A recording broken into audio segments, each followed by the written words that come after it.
you can have 35% into the deal or 20% into the deal, just the purchase, right? But they'll fund 100% of the rehab.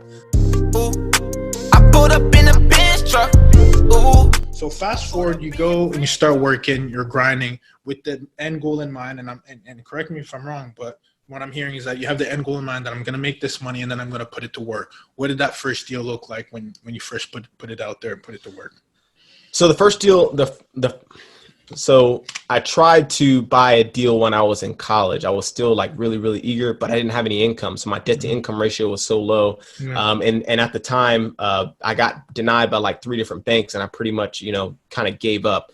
And even though I was working on these, these job sites, I didn't, for some reason, it didn't like strike me that, hey, I can take $20,000 and do some creative finance, because what these guys were doing, they were putting little money down, getting a larger loan, basically using hard money. So that's kind of the way that I was trying to go, but I had no verifiable income. So and do you want to touch on that for a few people who may or may not know what hard money is or creative financing? Because I know we sometimes just assume that people know, but what would that really look like at a high level? So creative financing and hard money basically is just an alternate way of acquiring a deal without going to a traditional bank, right? So traditional banks usually want, for an investment property, usually want anywhere between 20 and 30% down to acquire a property, and typically that doesn't include any renovation costs and things like that. That's just for the acquisition of the property alone, right? Now in hard money, a lot of hard money loans will you can have 35% into the deal or 20% into the deal, just the purchase, right? But they'll fund 100% of the rehab, and you just pay interest only loans, and then you can, after you flip it, you get your money back basically. And then also there's creative financing. If you can find for sale by owners, they might take seller financing. They might take 5% down, or they might just do. There's a bunch of different options with that. You can. Options is the key word. And I don't want to take you down the rabbit hole, but I think sometimes we get, and especially this, we go to the bank and they say no to us and we think that's it. All right, that's the NLB. Well, I can't be an investor.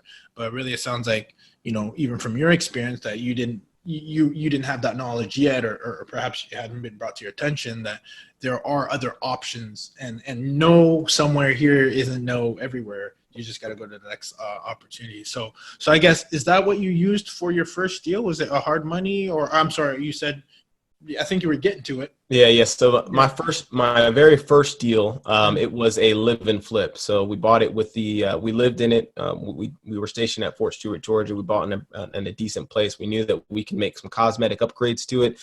We got it at 0% down. So there was, no money into it, but we also did our due diligence to make sure that if we sold it, or if we rented out, we were going to make money on the back end, right? So I think a lot of veterans, a lot of military members usually don't do a good job of that, because they're not thinking that process. They'll buy the nicest home they can get with 0% down, but then when they go to move or PCS, they're kind of stuck. Like they have a mortgage that's $1,800 and they can only rent it out for $1,700, or they can only rent out. Loss. Exactly. So we did that. We bought a 3-bedroom, 2-bathroom townhouse. It was like, I don't know, 1,600 square feet or something like that. And we made some renovations to it. I actually did a video on that, like the actual property, the renovations that we did. And make sure I put that in the show notes. Yeah, for sure. Yeah, and we lived in that for about 3 years, and then we sold it, and I made like 30, 40 off of it. My time is too precious. I ignore her message, already on the next. Ooh. She wet just like a jet ski. Took her on a jet, she let me and her bestie. Ooh. Heard they wanna test me.